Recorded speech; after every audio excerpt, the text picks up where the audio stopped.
So we're here today at the Lived Experience Practitioners Conference in Bromley. This is a great thing that Oxley's is doing, enabling people who've experienced severe mental health problems themselves to come and become part of our workforce. I'm here with Marie-France and just wanted to ask you a bit, Marie-France, about your experience. How did you become involved in this piece of work? I work in the Bromley Crisis Home Treatment Service based at Green Parks House, where I've been for 2 years. Previous to that, I have been an inpatient at Green Parks, and I also received MBT therapy over 18 months at Yeoman House. Following my MBT treatment, I joined a group called ResearchNet, which is an Oxley's group of service users, staff, who get together to work on improving services. I decided I wanted to apply for the hardest role I could think of, which was within a service that I had received myself. So I'm pleased to say that obviously I'm now back working at Green Parks House. What do you think, having been an inpatient at Green Parks and experienced this care and treatment from Oxley's, what insights that given you, and how do you bring that to life as a lived experience practitioner? I've learnt so much. The therapy that I had, without sounding too corny, changed my life. And as part of that, I sort of wanted to give something back as well. I've worked with some wonderful clinicians who I'm really proud to say I work alongside as colleagues. Having been an inpatient, having received the sort of Oxley's treatment, I do feel a bit sort of Oxley's born and bred.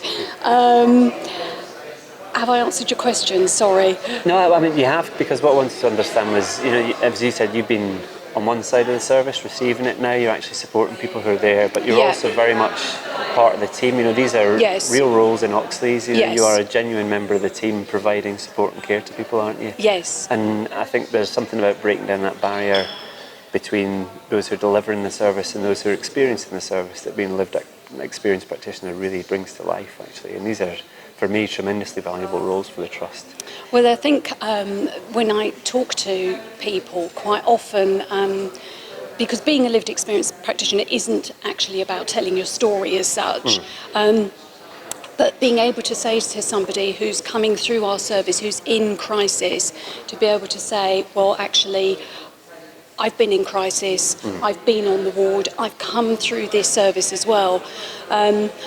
Quite often people find that actually very reassuring. Quite often they'll do a double take and they'll say, wow, okay. So that, I think, is such a big thing, because I know when I was on the ward I was desperate to be listened to and understood. And that is the thing that I hold in my mind, in my work and in the practice that I've started developing. So you're almost leading yourself through the experience that you had when you were a patient, and that's how you view those interactions you have every day. Yes, I do. And also I think as part of my role, as equally important actually as the patient experience, is actually the staff experience. So I was actually quite unsure when I started about how I would be accepted as a member of the team. I don't have an NHS recognised profession as such. So how would I be able to work alongside colleagues? But I've been able to do that by demonstrating the values that I hold from my working career, and I'm now an equal and valued member of that team. But it's also to show them about recovery in action. A lot of my colleagues, because we work in a crisis service which is short term, quite often people will leave us and colleagues will question themselves as to whether the work they've done has actually helped. But I'm able to bring that other perspective and say, well, actually, yes, it is helping. You don't always see it, but it's happening underneath. So I feel that's really important as well. I'm Trudy. I have OCD and dissociative seizures, and naturally depression goes along with that. I trained as a lived experience practitioner, but because of my deteriorating physical health, I'm unable to commit to work with Oxley's, so instead I'm a lived experience volunteer, and as such I do a lot of the admin work now with the Lived Experience project. I started by doing the minutes for their steering group, which is laughable, as I'm the only one that loses consciousness. I'm the one doing the minutes. But no, and I've always been accepted as a member of the team. It's a great team to work with. And how have you found that your personal experience of using services has changed or improved the way that you work? Yes, I'm also an ex-nurse, so I can sort of see it from both sides of the table or the fence, whatever you want to call it. It does help if you have a background of lived experience, because you know what works and what doesn't work. And it doesn't matter how many books you read, we're going to be able to tell you the things that aren't in the books, the little things, the things that really niggle us, you know, like not telling us your name, just dumping us on a chair when we're admitted and just walking off and forgetting to introduce us to other people. It's those little things that we can politely tell staff, you know, don't forget, you need to do this, that and the other, because it's so easy to forget those little things. And it's the little things that mean the most to us. It's not the things that cost money, it's the things that don't. It's the attitudes, it's stopping and taking time. I know staff are really busy, but, you know, just to say hi to somebody as you walk past them means a lot. One of the interesting themes today has been a sense that some of the practitioners have had to work quite hard on the relationships with our staff to make sure that both sides, we've talked about sides quite a lot, and trying to break down that sense that there's a patient side and a staff side. Yeah. And I think some of the LXPs are trying to bridge that. With your background in nursing, what do you think might be behind some of those difficulties, some of that resistance? I think a lot of it is staff feel threatened, that they feel that maybe in this times of austerity that the trust are going to say, well, it's cheaper to employ LXPs, let's just get rid of all the staff. So we're having to let them know, no, we're not here to take your jobs. We don't want your jobs. We're here to complement the team. We're here to add the little something that you haven't got to offer. So we're basically lived experience practitioners, round off the team nicely. It's the missing gap. And they're there to, I think they're there as much to help staff as they are service users, because there's a lot that staff can learn from us. There's a lot service users can learn from us. Plus, we can be there to liaise. And today, tell us about what you've been doing here at the conference today. Eating. No, I've met quite a few people. It's nice. I know quite a few members of the different cohorts because I've been working with some of them. So it's nice to meet up again. And it's also nice to meet other people. There's quite a few senior members of staff that I don't know, I've heard of, or I've dealt with on Twitter, you know, followed on Twitter. And today I've been able to put faces to names, which is really nice. And you presented earlier as well, and that was quite significant for you, wasn't it? Yeah, I don't really like doing anything including this sort of thing, but I think it's important, and I think it's part of the lived experience practitioner role, really, to pass on information. Since I've been with the project, Amy started me off doing talks with some of the cohorts in their training, so that was only 10 or 12 people.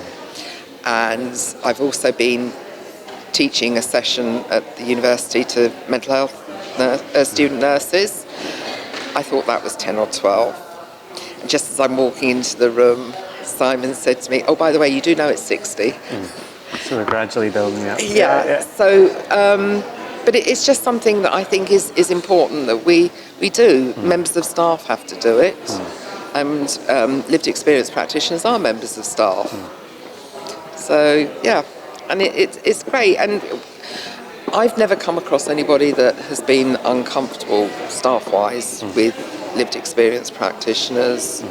I think it's just continually pushing the point, we're not here to take your jobs, we're here to complement the team. I think that's come through really strongly today, that service user experience and insights are a fantastic asset for Oxley's as a trust. And tell us about this fantastic event that we're here at today. I think today has been really important for us and for the project, because we've been running for quite a few years now. I mean, my involvement started 2 years back when I started leading the project. But since then, we've come in leaps and bounds, and there's lots of things that we've had to overcome in those 2 years. Today was about celebrating what we've achieved in the past few years, but also acknowledging the obstacles and how they define us now as a project, and what we do on a day-to-day basis to overcome these obstacles to make it a better project. And it's been interesting today hearing the real honesty from lived experience practitioners who are Oxley staff about their experiences of coming into the roles and how they're working with other staff who maybe don't have lived experience and becoming part of those teams and adding value. For you, what's some of that journey that you've been on in terms of really bringing home to people the real value that lived experience practitioners can bring to the trust? It's interesting you say that, because I've always, and I still maintain it today, that if a trust does not value service user involvement, you cannot have a project like the Lived Experience Practitioner project. If you do not have the foundations, you will not be able to build a mansion. What are you proudest of about the Lived Experience Practitioner I think program? I feel really proud of all the LXPs having come today and shared their journeys with us, because I think that was really important. And having known some of the LXPs from many, many years ago, and to see them here today working in Oxley's and really making a change and making that difference, it means a lot, because I've known some of them as volunteers, I've known some of them as patients, and to see them on the stage today, you know, sharing and encouraging other people to get on board, that's been the best thing about today.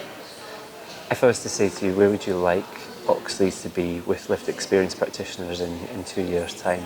What do you think the next stage of this is for us as a trust to learn from everything we've brought together in this programme? I think there's a lot to do.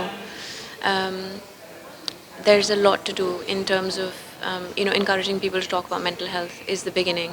Encouraging staff to talk about mental health. We need to do a lot more of that. And then we need to change attitudes, and we need to change culture. And that's not going to happen in a day. This needs to happen by showcasing what the real benefits are. And I think lots of times people forget the benefits, and they see that as, what am I going to have to do extra if I have an LXP in my team? It's not about that. It's about channeling the energy that the LXP will bring and the knowledge and experience that they bring, and utilising that to the best possible way. Of course, lived experience isn't just about mental health, is it? You know, there's a range of other services at Oxley's, and we want to bring the ethos of lived experience practitioners into much more than just our mental health services. Absolutely. So the way the project was funded was for adult mental health, but there was also always has been a discussion about it moving into other directorates. So we are in communication with forensic services. We are also having talks with CAM services. We've just done a couple of lived experience volunteer roles in perinatal mental health.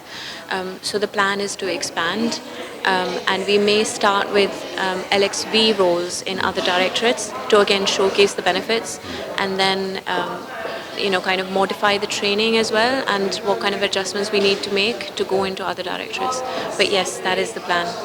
Today's Oxley's Lived Experience Practitioner Conference has been a real success. It's been a great opportunity to hear about the work this team's doing, and to hear from the practitioners themselves about their experience of training and then working for the Trust as someone who's been a service user in the past, and the bridges they can build between us and the people that use and rely on our services.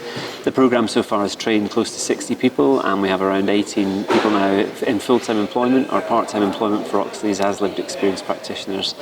Certainly it's something I'm hoping that we can do a lot more of in the years to come. They are a fantastic asset to our workforce, and I look forward to next year's conference, which I'm sure will be bigger and better. I'd very much urge you to find out more about the programme, and as we're moving forward and we see people moving on from the Trust, to think about where can we bring LXPs into our teams to augment and support our workforce. This is exactly the kind of thing Oxley's has a great reputation for working hand in hand with service users to deliver the very best possible care and improve lives.